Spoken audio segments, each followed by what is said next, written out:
할렐루야. 이런 병을 앓고 있는 사람이 있습니다. 관절염으로 고통받는 두 손, 그리고 불구인 한쪽 다리, 시력을 잃은 한쪽 눈, 시력을 잃어가는 나머지 눈, 청각을 잃은 한쪽 귀, 10% 정도만 제 기능을 발휘하는 신장, 소화 기능을 제대로 발휘하지 못하는 내장, 원인 모를 통증으로 절단해야 할지도 모르는 발. 자, 이런 몸으로 할 수 있는 일이 있을까요? 하나님은 이런 사람도 필요로 하시고 사용하실까요? 어떻게 생각하십니까? 이 증상을 실제로 앓고 있었던 사람이 마르바돈이라는 사람입니다. 그럼에도 이 마르바돈은 하나님이 자신을 필요로 한다고 느끼면서 그 부르시는 부르짖음에 순종을 했죠. 탁월한 영성신학자이자 저술가이기도 하고 교회 음악가이기도 합니다. 이 마르바돈은 캐나다 리젠트 대학에서 영성신학을 가르치는 교수이기도 합니다.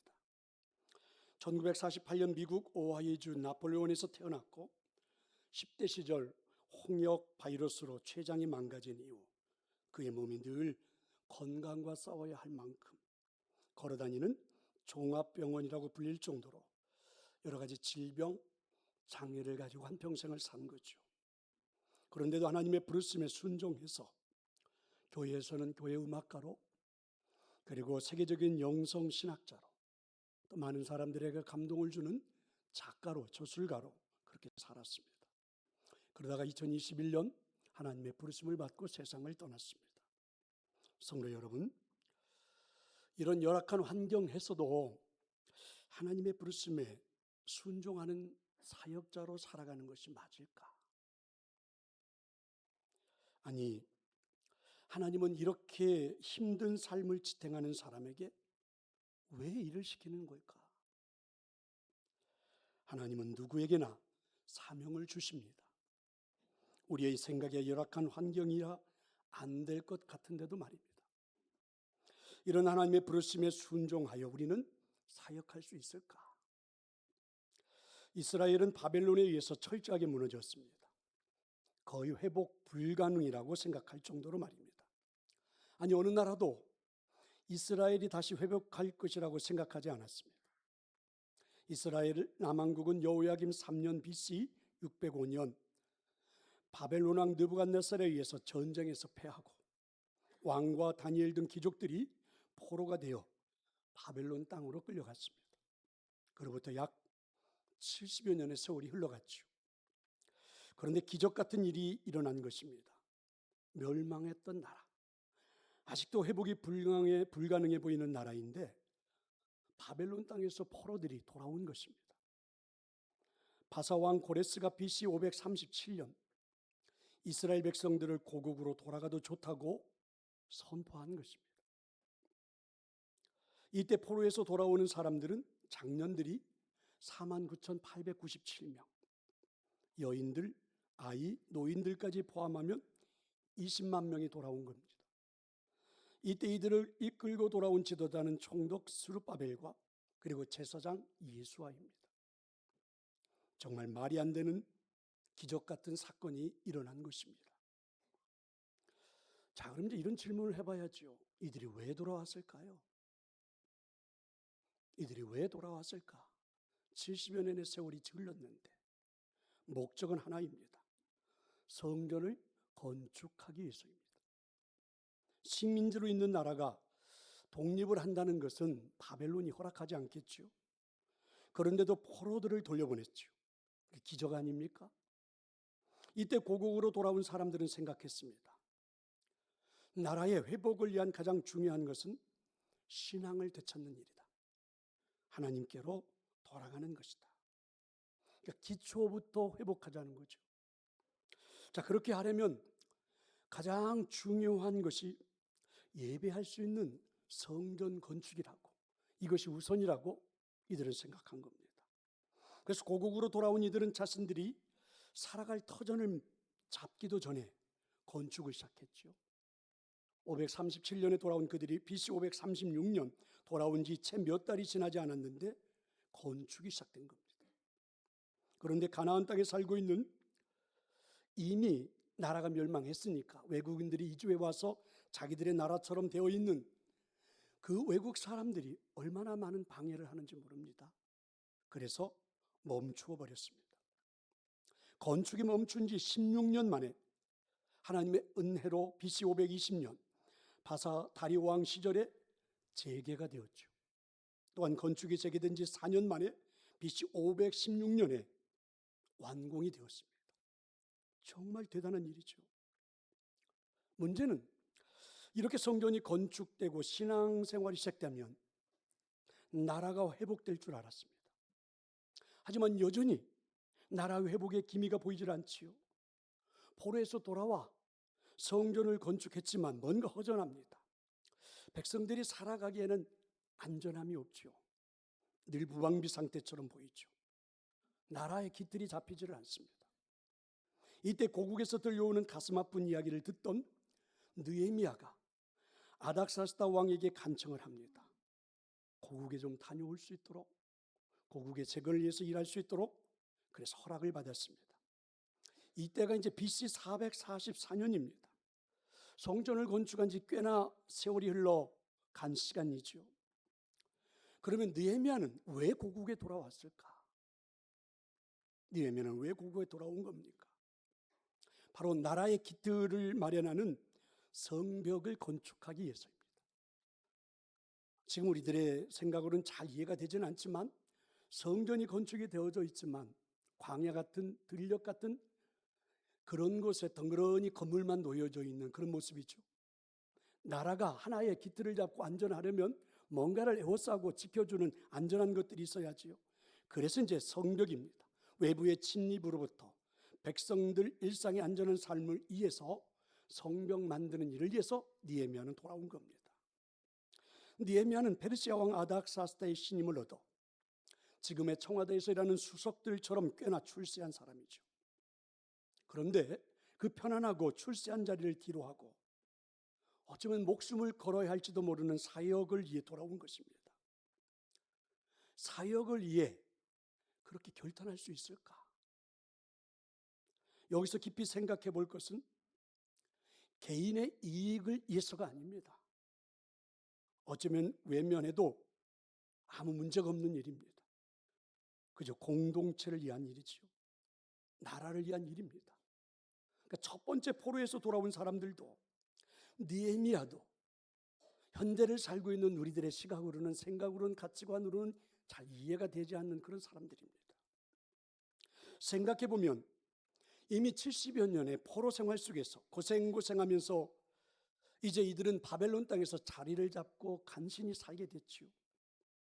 어떻게 여기까지 왔는데, 그동안에 얼마나 많은 시련이 있었는데, 간신히 자리를 잡았는데 이 모든 것을 포기하고 고국으로 돌아간다고? 나라의 회복을 위해서? 내가 뭐라고? 나라는 그동안 나를 위해서 무엇을 해주었는데, 아니 어린 자식들을 데리고 늙은 부모님을 모시고 그 먼 고국까지 어떻게 돌아간단 말인가? 가는 도중에는 아무 사고가 없을까? 아마 이런저런 생각에 결론을 내리기가 쉽지 않았을 것입니다. 어떤 사람은 하필 왜 내가 이 일을 해야 한단 말인가? 그래서 돌아오지 않은 사람들도 굉장히 많습니다. 하지만 양심의 가책을 받아 고국으로 돌아가는 사람들한테 얼마간의 물질을 보태어주면서 가지는 못하지만 건축해달라고 그냥 성의를 표하는 사람들도 있었죠. 사랑하는 성도 여러분, 공익과 개인의 이익 앞에서 우리는 어떻게 행동을 해야 합니까? 나 같으면 바벨론 땅에서 고국으로 돌아올까? 돌아올 수 있을까? 아니, 돌아오지 않는다고 누구도 비판할 수가 없지요. 그래서 돌아온 사람들은 순전히 다 자원해서입니다. 무슨 말씀입니까? 적어도 이 공공성, 공익은 우리에게 그렇게 보인다는 거죠. 누군가는 반드시 해야 하는 일입니다.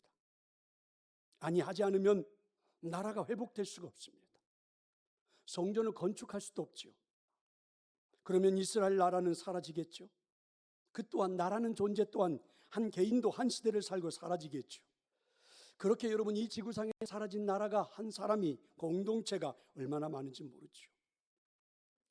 누군가는 반드시 해야만 하는 일인데 나는 하기 싫어서 안 해도 상관없는 것처럼 보이는 일이 공익입니다.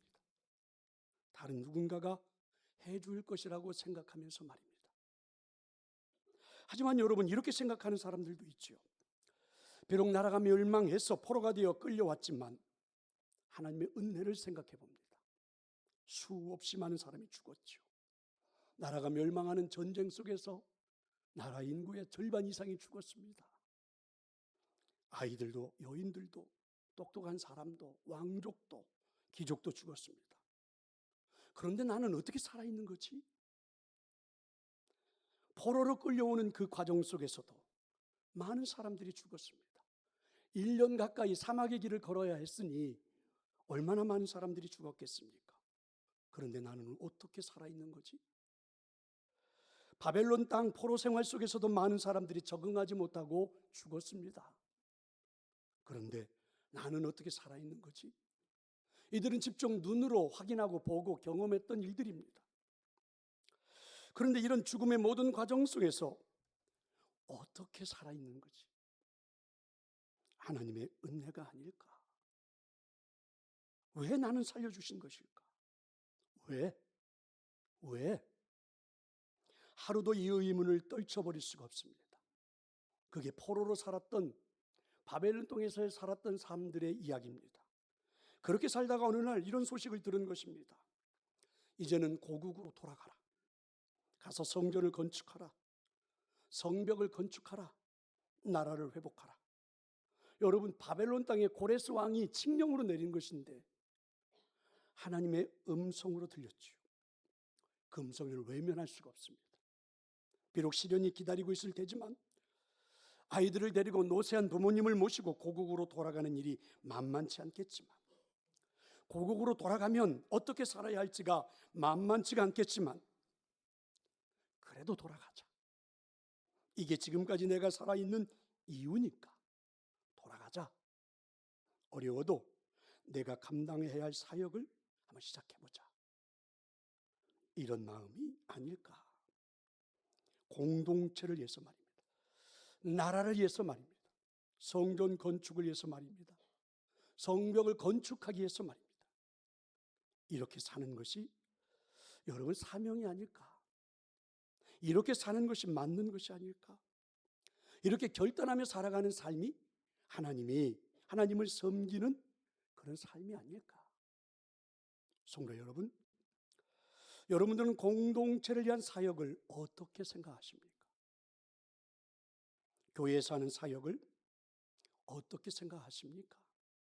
그 외에 여러분들이 몸담고 있는 공동체를 위한 사역은 어떻게 하고 계십니까? 우리는 공익을 위해서 이 땅에 어떤 가치관을 가지고 살아가는 것이 성경적인 삶입니까? 오늘 본문에 나오는 고국으로 돌아온 이스라엘 백성들, 그렇게 하나님의 은혜 가운데 살아남을 수 있었다는 것, 전쟁 속에서도 포로 속에서도 그리고 지금까지 살아온 그 모든 삶 속에서도 살아남을 수 있었던 것은 하나님의 은혜라고, 그 하나님의 부르심이라고, 그런 믿음으로 돌아왔던 그 사람들이 펼치는 사역은 뭔가 다르지 않을까? 이런 믿음으로 사역하는 사람들은 뭔가 다르지 않을까? 그래서 그런지 그들의 사역이 매우 특이합니다. 사역이 어떻게 펼쳐지고 있습니까? 오늘 우리가 읽었던 말씀에는 이렇게 되어 있죠. 많은 사람들이 함께 사역을 하고 있습니다. 느헤미야는 혼자 사역을 하는 게 아니죠. 문자 그대로 그 어려움 속에 시련 속에 있는 그 모든 동포들이 함께 사역을 펼치고 있습니다. 무슨 말씀입니까? 많은 백성들이 개인의 이익보다는 공공성, 공익을 가지고 나라의 회복을 위해 함께 사역을 펼치고 있다는 것이죠. 느헤미야 3장만 읽어보면 2장 뒤 4장 빼놓고 3장만 읽어봐도 무려 75명이나 되는 사람들의 이름이 기록되어 있습니다. 물론 우리는 그들이 누구인지는 모릅니다. 그럼 느헤미야는 왜 이렇게 많은 사람들의 이름을 기록해 놓은 것일까? 이렇게 열거할 필요가 있었을까? 느헤미야는 혼자서 이 사역을 감당했다는 것이 아니에요. 함께 백성들과 함께 사역을 펼쳤다는 것을 보여주는 거죠. 1절에 보면 그때에 대제사장 엘리야십이 그 형제 제사장들과 함께 일어나. 여기서 강조된 말은 함께라는 단어. 제사장을 포함하여 많은 사람들이 함께 성벽을 건축했다는 이야기입니다. 여러분, 오늘 우리가 읽으면서도 특이한 걸 느꼈죠. 3장을 읽다가 보면 빈번하면서도 특이한 단어가 등장하죠. 그 다음은 이라는 단어죠. 그 다음은 이런 표현들이 3장에는 굉장히 많습니다. 그 다음이라는 말은 이런 게 아닐까? 자기 자리를 지키면서, 그리고 나란히 서서, 그리고 서로 협력해서 이 성벽을 이루어낼 수 있었는지를 그 다음은 이런 말로 설명하고 있다는 거죠. 어쩌면 오늘 이 본문에 나온 사람들은 아직도 자신들이 살아갈 삶의 터전을 잡지 못한 사람들입니다. 고국으로 돌아왔지만 아직도 변변한 집 한 채도 장만하지 못한 사람들이죠. 그런데 이들이 지금 공익을 위해, 공동체를 위해, 나라의 회복을 위해 한 몸으로 움직이고 있다는 것입니다.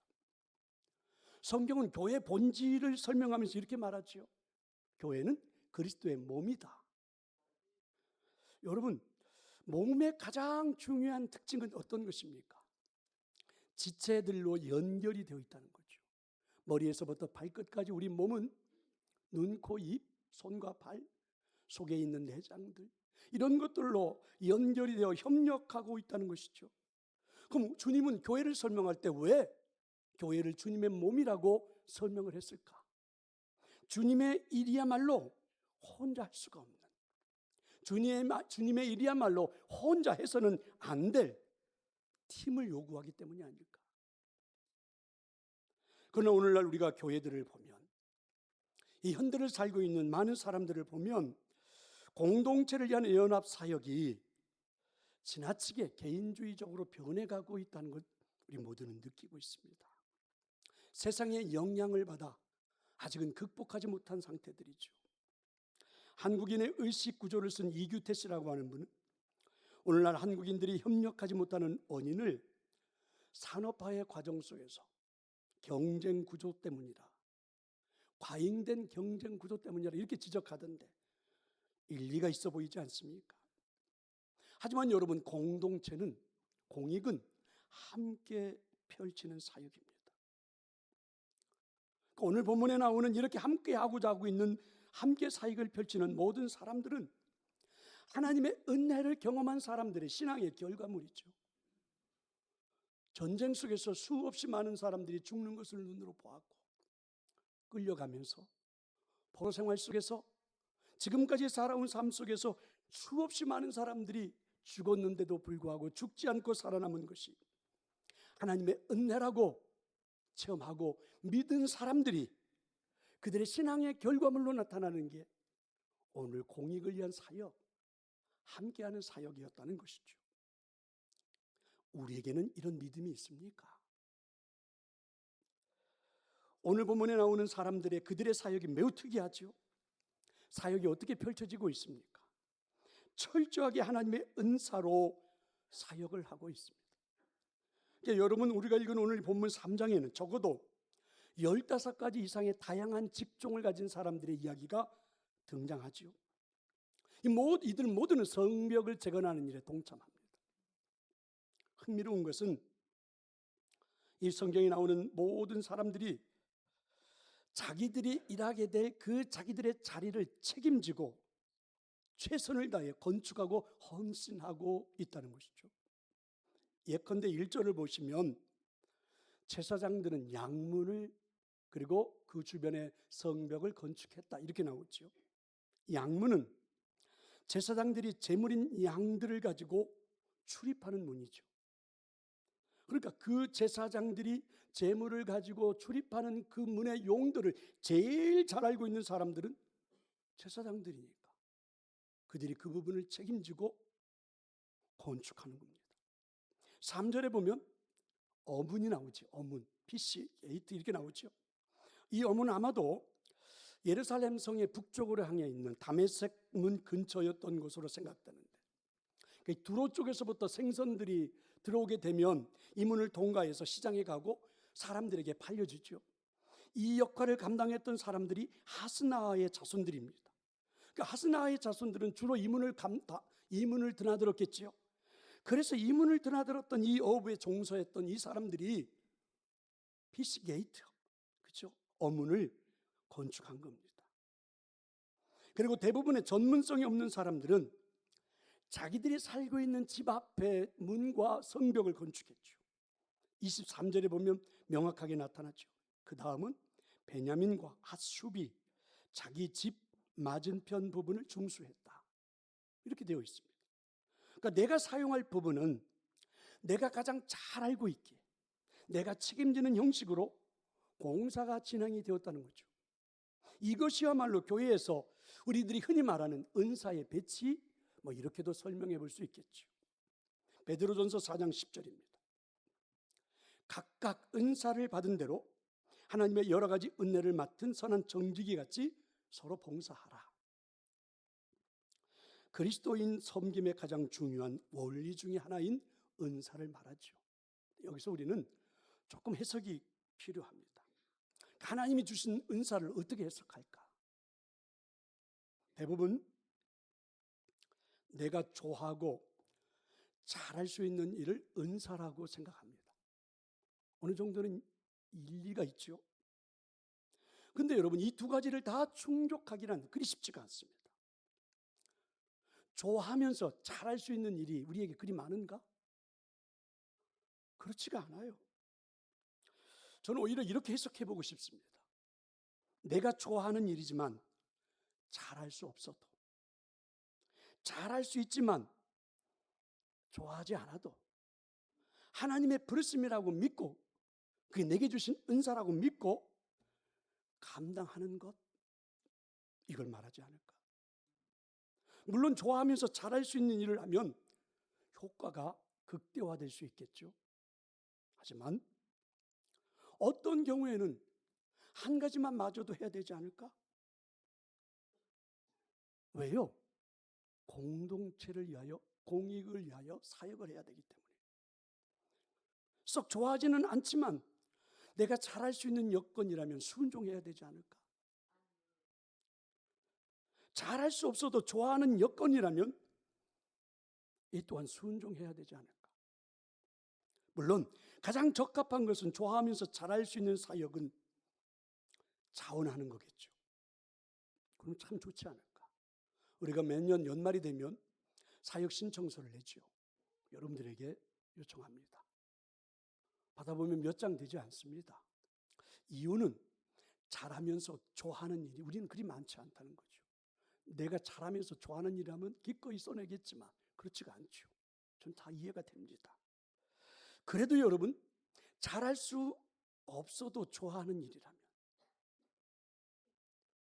여러분 좋아하지 않아도 잘할 수 있는 일이라면 하나님이 부르시는 그 부르심에 순종해서 감당하는 게 공익이 아닐까? 공동체 일이 아닐까? 그게 하나님의 은사가 아닐까? 왜 그렇습니까? 공동체를 위한 사역이기 때문에 그렇죠. 이렇게 해야만 하는 것은 하나님의 은혜를 체험한 사람들의 신앙의 결과물이기 때문에 그래요. 전쟁 속에서 살아남은 게 왜지? 포로로 끌려가는 가운데 죽지 않고 살아남은 게 어떻게? 70여 년의 포로 생활 속에서 살아남은 게 어떻게? 죽지 않고 살아남은 것이 하나님의 은혜라고 체험하고 믿은 사람들의 신앙의 결과물은 그리해야 되지 않을까? 이 험난한 세상 속에서 죽지 않고 오늘까지 내가 살아남을 수 있었던 것은 하나님이 내게 은혜도 은사도 주셨다면 활용해야 되는 것이 아닐까? 우리에게 이런 믿음이 있습니까? 여러분은 공동체를 위한 사역에 대해 어떤 생각을 가지고 있습니까? 개인주의가 팽배하는 시대를 살고 있죠. 자신의 이익이 되지 않는 일을 위해 헌신하는 것을 보기 힘든 시대가 되어버렸습니다. 하지만 공동체를 유지하기 위한 일은 누군가는 반드시 해야 되잖아요. 가정이 행복해지려면 반드시 누군가는 청소, 빨래, 밥을 해야지요. 가정의 행복을 위해서는 누군가는 반드시 돈도 벌어와야지요. 여러분, 공동체를 유지하기 위한 일은 누군가는 반드시 해야만 하는 일입니다. 공익을 위한 생각을 끊임없이 갖고 사는 것이 그렇다면 하나님의 뜻이 아닐까? 우리는 가장 작은 목장에서부터 시작하죠. 교회 등록을 하면 우리 교회 목장에 소속이 됩니다. 그런가 하면 우리는 조금 더 넓은 교구에 소속이 되죠. 그런가 하면 우리는 조금 더 큰 동산교회라는 공동체에 소속이 됩니다. 그러니까 목장의 교구의 동산교회 하나의 공동체가 되는 거죠. 사실은 이것만 존재하는 게 아닙니다. 동산교회와 같이 개교회가 모여서 더 넓은 교회를 이루는 노회가 존재하죠. 또 이런 노예들이 더 넓게 모이는 총회라는 교회가 존재합니다. 무슨 말씀입니까? 신앙생활을 시작한 나는 동산교회에 제일 처음 한 목장에 소속이 되지만 교구에 소속이 되고 동산교회 한 몸이 되고, 그리고 우리는 더 넓은 교회인 노회에, 더 넓은 교회인 총회에 소속된 한 사람이 되는 거죠. 그렇습니다. 우리가 사역을 할 때는 더 넓은 생각이 필요하다는 거죠. 공동체, 공익을 위해 더 넓게 볼 수 있는 시각이 필요합니다. 제가 올해 총회 임원으로 펼치는 사역은 저는 이런 믿음으로 감당하고 있습니다. 동산교회 역사는 올해가 47주년입니다. 제가 목회자로 부름을 받아 사역을 한 지 46년입니다. 하나님은 우리 동산교회를 어떻게 사용하십니까? 저는 하나님께 어떻게 사용되어야 할까요? 동산교회가 작은 교회일 때는, 제가 동산교회 사역을 시작할 때 30대 중반에는 여러분 총회를 위하여 할 수 있는 일이 많지가 않았습니다. 그저 총회가 정해준 상회비를 보내는 게 전부였죠. 왜 그랬을까요? 우리 교회는 자립하기도 어려웠기 때문에 그렇습니다. 몇몇 되지 않는 성도들이 모여 자그마한 교회를 이루고 있었기 때문이죠. 물론 저 또한 목사로 안수를 받은 지 얼마 되지 않았기 때문에 그런 사역을 감당할 능력이 없었던 것입니다. 오랜 시간 동안 우리 교회는, 그리고 저는 더 넓은 교회인 총회를 위해서 할 수 있는 일이 상회비를 납부하는 정도가 최선이었죠. 총회를 위해서 우리가 할 수 있는 사역이 미비할 때 총회는 우리를 위해서 든든한 그늘이 되어 주었습니다. 저와 같은 목회자를 동산교회에 파송해 주었고, 그리고 우리 교회 부교역자들도 그동안에 많은 분들을 파송해 주었습니다. 이단이 득실되는 이 세상 한복판에서 총회는 이렇게 우리와 같은 작은 교회를 지켜주었습니다. 통합의 교단이라는 마크 들어오면서 여러분 보셨지요? 주보에도 나와 있지요? 마크를 달고 예배하면 어느 누구도 의심 없이 우리 교회를 찾아와 주었습니다.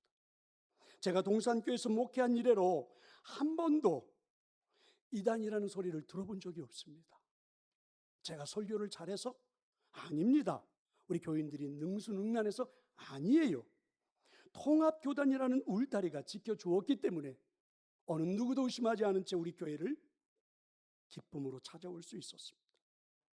우리 교회는 그렇게 총회로부터 47년 동안 보호를 받은 것입니다. 물론 저도 총회 보호를 받고 자신 있게 목사로 동산교회에서 목회할 수 있었던 것이죠.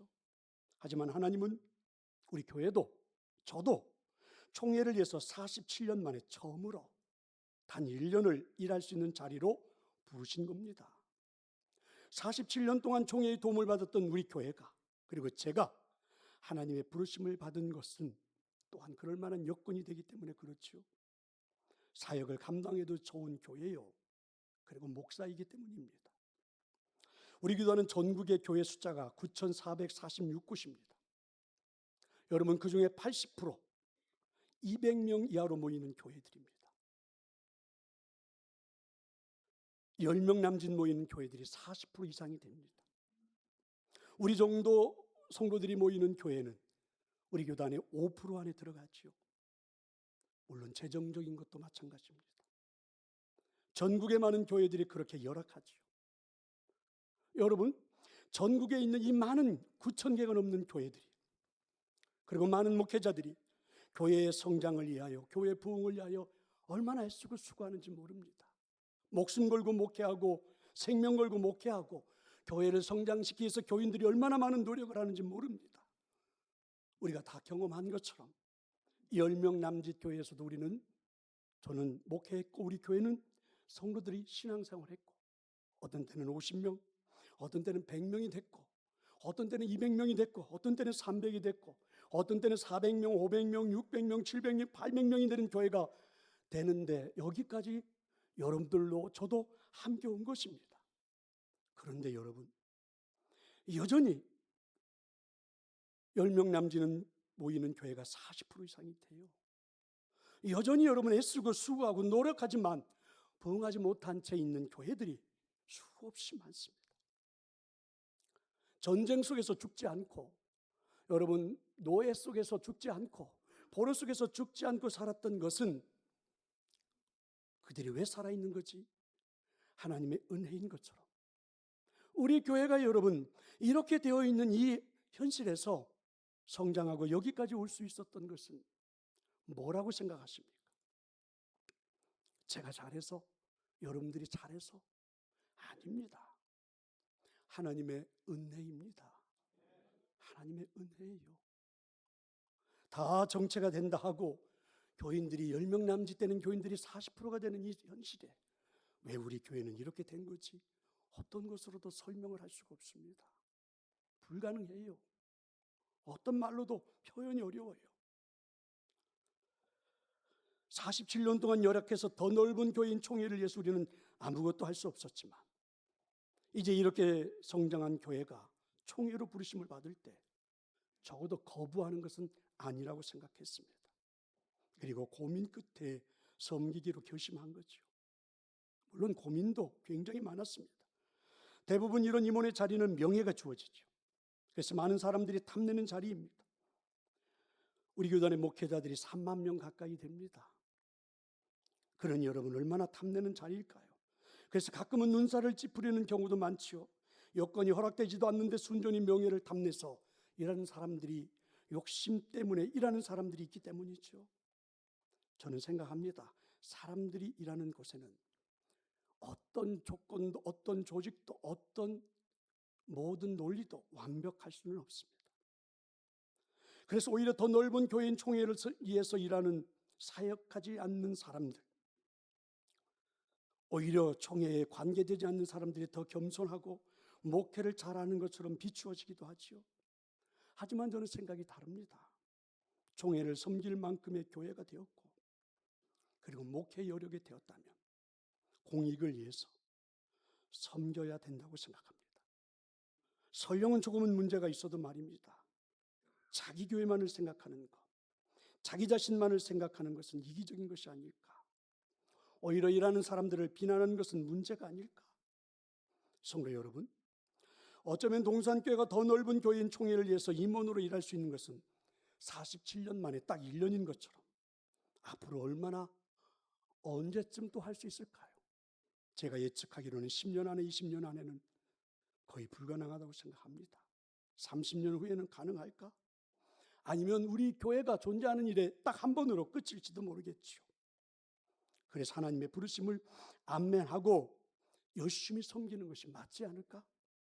공동체를 위하여, 공익을 위하여, 느헤미야와 같은 심정, 고국으로 돌아온 포로들의 심정으로 사역해야 되지 않을까? 여러분은 어떻게 생각하십니까? 사랑하는 성도 여러분, 공익과 공동체가 개인의 이익에 자꾸만 퇴색되어져 가는 시점이죠. 우리 모두가 다 동감하는 것처럼 동산교회는 공익을 위해, 이 공동체를 위해 느헤미야 같은 분들이, 포로에서 고국으로 돌아왔던 그 분들 같은 열심과 헌신을 가지고 사역해 주던 성도들 때문에 이런 교회를 이룬 거죠. 그렇게 건강한 교회가 된 거죠. 그럼 왜 성도들이 동산교회 공동체를 위해서 최선을 다해서 섬긴 것일까? 하나님의 은혜를 체험한 산물이잖아요. 아니, 전쟁 속에서, 포로 생활 속에서 나는 왜 살아남은 거지? 죽지 않고 살아남아 여기까지 온 것이 하나님의 은혜라고 믿고 처음 했던 이스라엘 백성들의 신앙의 고백처럼 우리도 마찬가지 아닙니까? 내가 어떻게 여기까지 올 수 있었지? 내가 오늘 이 순간까지 어떻게 살아남을 수 있었지? 내가 어떻게 이 세속의 세상 속에서 구원받고 믿음으로 살아갈 수 있는 거지? 생각해보면 하나님의 은혜 아닙니까? 그 믿음으로, 그 신앙의 고백으로 나타나는 게 사역 아닙니까? 그게 우리들의 섬김이 아닙니까? 그래서 여러분들이 최선을 다했고 많은 성도들이 힘을 모아 주어서 이 아름다운 동산의 공동체를 이룬 것이 아닙니까? 그래서 여러분에게 부탁합니다. 2026년을 다시 시작했잖아요. 많은 부서의 임원들로, 많은 부서에 함께 일할 분들로 여러분 우리가 임명을 했습니다. 다시 한번 하나님의 은혜를 체험한 신앙의 고백을 가지고 행복한 마음으로 사역해 줄 수 있기를 권면합니다. 올 한 해 저와 여러분이 함께 섬기는 이 공동체 안에서, 사역 안에서 행복했으면 좋겠고 기쁨이 됐으면 좋겠습니다. 왜냐하면 하나님 우리를 그렇게 부르셨기 때문입니다. 올 한 해 우리의 모든 삶이, 우리의 모든 사역이 이렇게 복된 한 해가 될 수 있기를 간절히 축원합니다. 우리 함께 찬양하겠습니다.